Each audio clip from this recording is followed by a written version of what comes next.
Chapter number 6.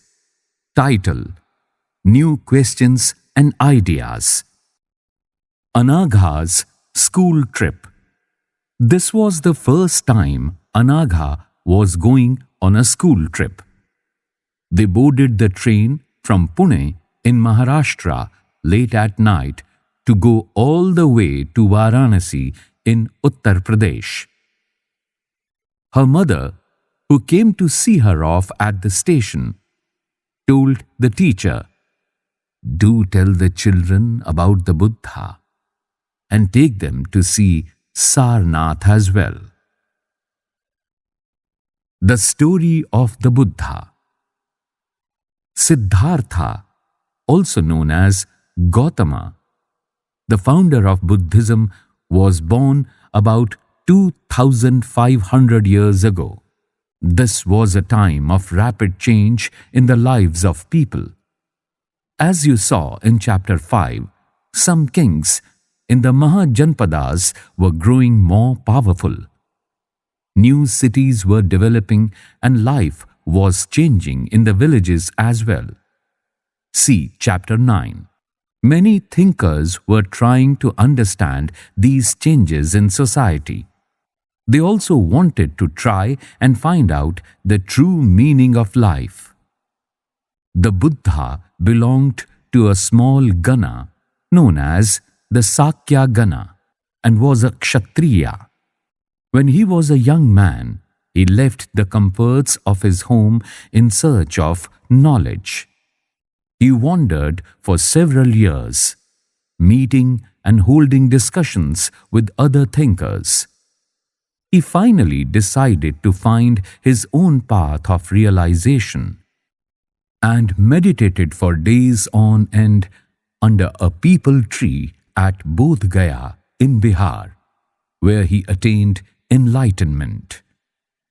After that, he was known as the Buddha or the Wise One. He then went to Sarnath, near Varanasi, where he taught for the first time.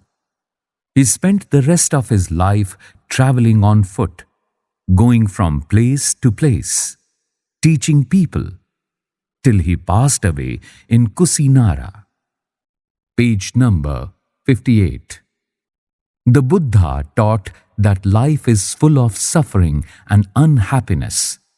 This is caused because we have cravings and desires, which often cannot be fulfilled. Sometimes, even if we get what we want, we are not satisfied, and we want even more, or want other things. The Buddha described this as thirst or tanha. He taught that this constant craving could be removed by following moderation in everything. He also taught people to be kind and to respect the lives of others, including animals. He believed that results of our actions, called karma, whether good or bad, affect us both in this life and the next. The Buddha taught in the language of the ordinary people, Prakrit, so that everybody could understand his message. What was the language used to compose the Vedas? He also encouraged people to think for themselves rather than to simply accept what he said. Let us see how he did this. On this page, a picture is shown. This is the stupa at Sarnath. This building, known as a stupa, was built to mark the place where the Buddha first taught his message. You will learn more about the stupas in Chapter 11, page number 59. The story of Kisa Gautami. There's a famous story about the Buddha.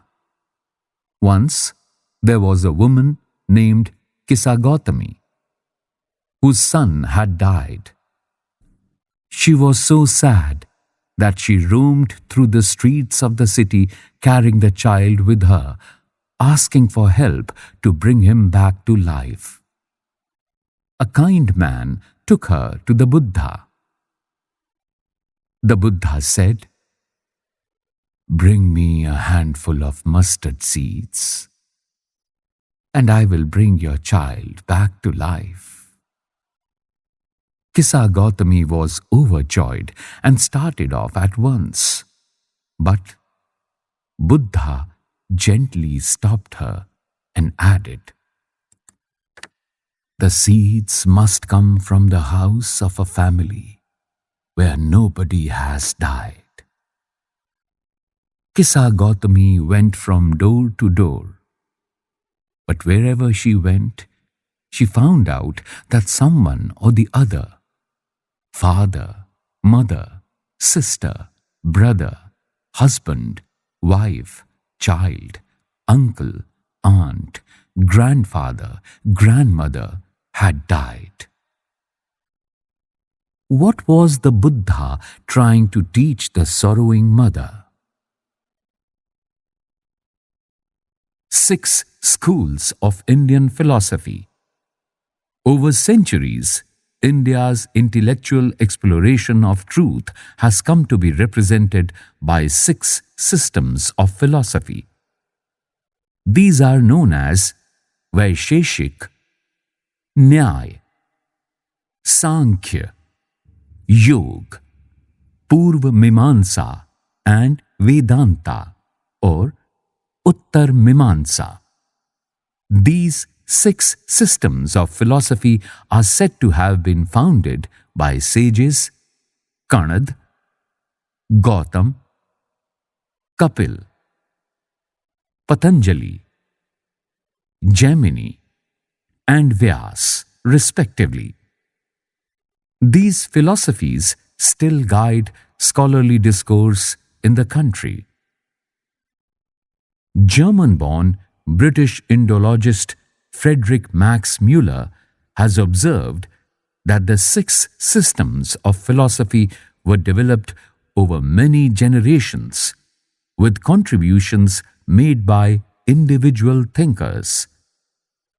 However, today we find an underlying harmony in their understanding of truth, although they seem distinct from each other. Upanishads. Around the time that the Buddha was preaching, and perhaps a little earlier, other thinkers also tried to find answers to difficult questions. Some of them wanted to know about life after death. Others wanted to know why sacrifices should be performed. Many of these thinkers felt that there was something permanent in the universe that would last even after death. They described this as the Atma, or the individual soul, and the Brahma, or the universal soul. They believed that ultimately both the Atma and the Brahma were one. Many of their ideas were recorded in Upanishads. These were part of the later Vedic texts. Upanishad literally means approaching and sitting near, and the texts contain conversations between teachers and students. Often, ideas were presented through simple dialogue. Page number 60. The Wise Beggar. Here is a dialogue based on a story from one of the most famous Upanishads, the Chandogya Upanishad. Shaunak and Abhipratarin were 2 sages who worshipped the universal soul. Once, as they sat down to eat, a beggar came and asked for some food. "We cannot spare anything for you," Shaunak said, "Learned sirs, whom do you worship?" The beggar asked. "The universal soul," Abhiprataran replied. "Ah, it means that you know that the universal soul fills the entire world." Yes, we know that." The sages nodded. "If the universal soul fills the whole world, it fills me too. Who am I? But a part of the world?" The beggar asked. "You speak the truth, O young Brahmin. Then, O sages, by not giving me food, you are actually denying food to the universal soul."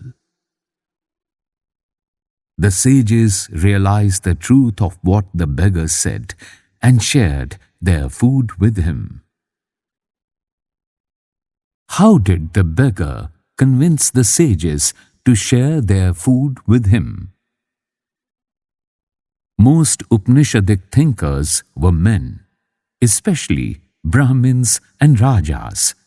Occasionally, there's a mention of women thinkers such as Gargi, who was famous for her learning and participated in debates held in royal courts. Poor people rarely took part in these discussions. One famous exception was Satyakam Jabal, who was named after his mother, the slave woman Jabali. He had a deep desire to learn about reality, was accepted as a student by a Brahmin teacher named Gautam, and became one of the best-known thinkers of the time.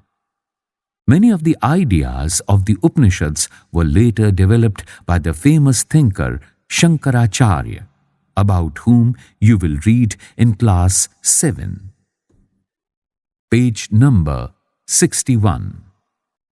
Panini, the grammarian. This was also the time when other scholars were at work.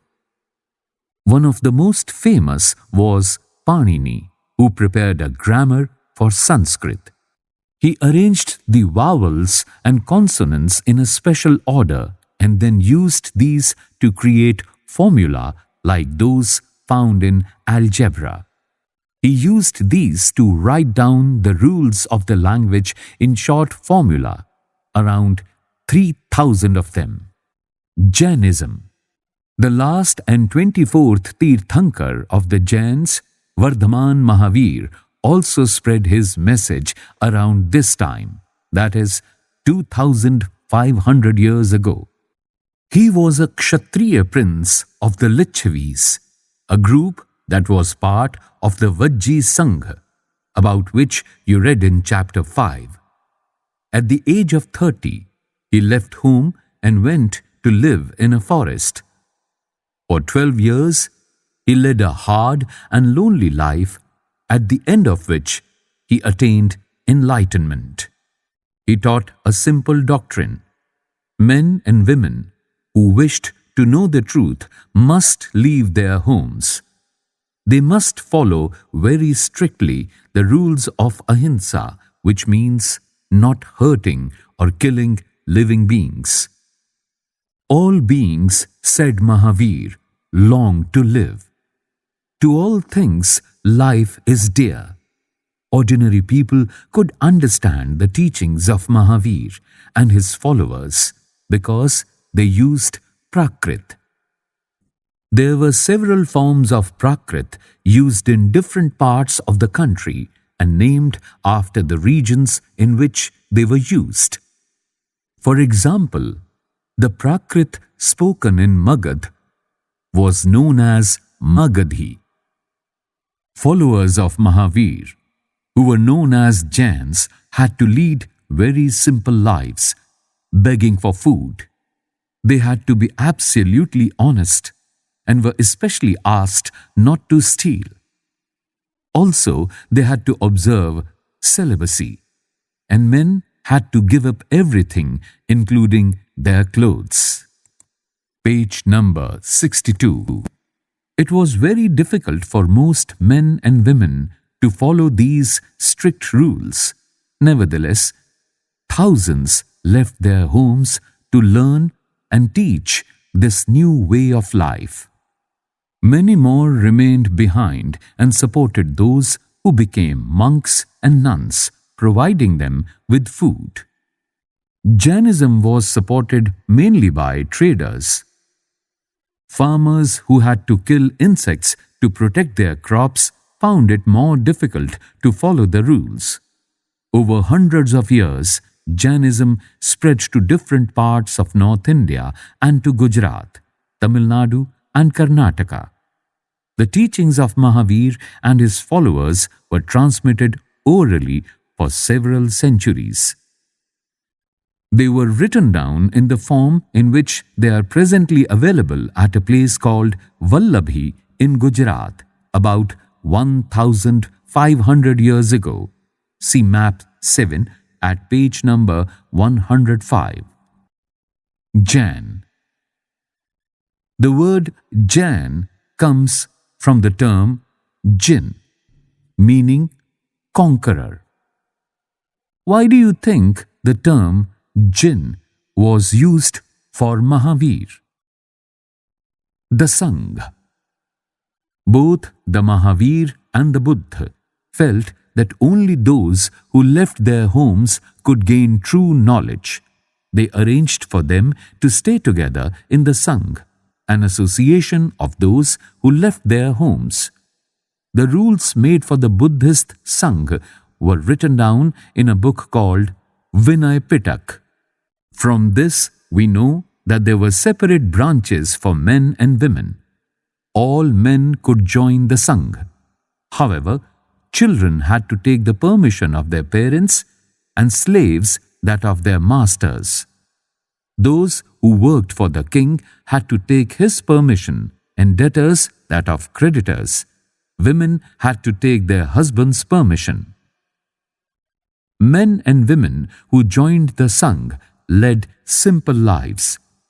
They meditated for most of the time and went to cities and villages to beg for food during fixed hours. That is why they were known as bhikkhus and bhikkhunis.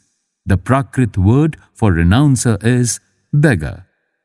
Page number 63. They taught others and helped one another. They also held meetings to settle any quarrels that took place within the Sangha. Those who joined the Sangha included Brahmins, Kshatriyas, merchants, laborers, barbers, courtesans, and slaves. Many of them wrote down the teachings of the Buddha. Some of them also composed beautiful poems describing their life in the Sangha. List at least 2 ways in which the Sangha described in this lesson was different from the one mentioned in chapter 5. Were there any similarities? On this page, a picture is shown. It's a cave hollowed out in the hills. This is a cave in Karle, present-day Maharashtra. Monks and nuns lived and meditated in these shelters. Monasteries. To begin with, both Jain and Buddhist monks went from place to place throughout the year, teaching people. The only time they stayed in one place was during the rainy season, when it was very difficult to travel. Then their supporters built temporary shelters for them in gardens, or they lived in natural caves in hilly areas. As time went on, many supporters of the monks and nuns, and they themselves, felt the need for more permanent shelters, and so monasteries were built. These were known as vihar. The earliest vihar were made of wood, and then of brick. Some were even in caves that were dug out in hills, especially in western India. Page number 64. A Buddhist text tells us, just as the waters of rivers lose their names and separateness when they flow into the mighty ocean, so are varna and ranks and family forgotten when the followers of the Buddha join the order of monks. Very often, the land on which the vihar was built was donated by a rich merchant or a landowner or the king. The local people came with gifts of food, clothing, and medicines for the monks and nuns. In return, they taught the people. Over the centuries, Buddhism spread to many parts of the subcontinent and beyond. You will learn more about this in Chapter 9. The system of ashrams. Around the time when Jainism and Buddhism were becoming popular, Brahmins developed the system of ashrams. Here, the word ashram does not mean a place where people live and meditate. It is used instead for a stage of life. 4 ashrams were recognized: Brahmacharya, Grihastha, Vanaprastha, and Sannyas. Brahmin, Kshatriya, and Vaishya men were expected to lead simple lives and study the Vedas during the early years of their life, Brahmacharya. Then they had to marry and live as householders, Grihastha. Then they had to live in the forest and meditate, Vanaprastha. Finally, they had to give up everything and become sannyasis. The system of ashrams allowed men to spend some part of their lives in meditation. Generally, women were not allowed to study the Vedas and they had to follow the ashrams chosen by their husbands. In what way was the system of ashrams different from life in the Sangha? What are the varnas mentioned here? Were all 4 varnas allowed to participate in the system of ashrams? Page number 65. Elsewhere. Find Iran in your atlas. Zoroaster was an Iranian prophet. His teachings are contained in a book called Avesta. The language of the Avesta and the practices described in it are very similar to those of the Vedas. The basic teachings of Zoroaster are contained in the maxim, good thoughts, good words, and good deeds. Here is a verse from the Zend Avesta. Lord, grant strength and the rule of truth and good thinking, by means of which one shall create peace and tranquility. For more than 1,000 years, Zoroastrianism was a major religion in Iran. Later, some Zoroastrians migrated from Iran and settled down in the coastal towns of Gujarat and Maharashtra. They were the ancestors of today's Parsis. Imagine, you want to go to listen to one of the preachers who lived about 2,500 years ago. Describe your conversation with your parents as you try to persuade them to let you go. Key words: Tanha, Prakrit, Upanishad, Atma, Brahma, Ahimsa, Jain, Sangha, Bhikkhu, Vihar, Monastery, Ashram,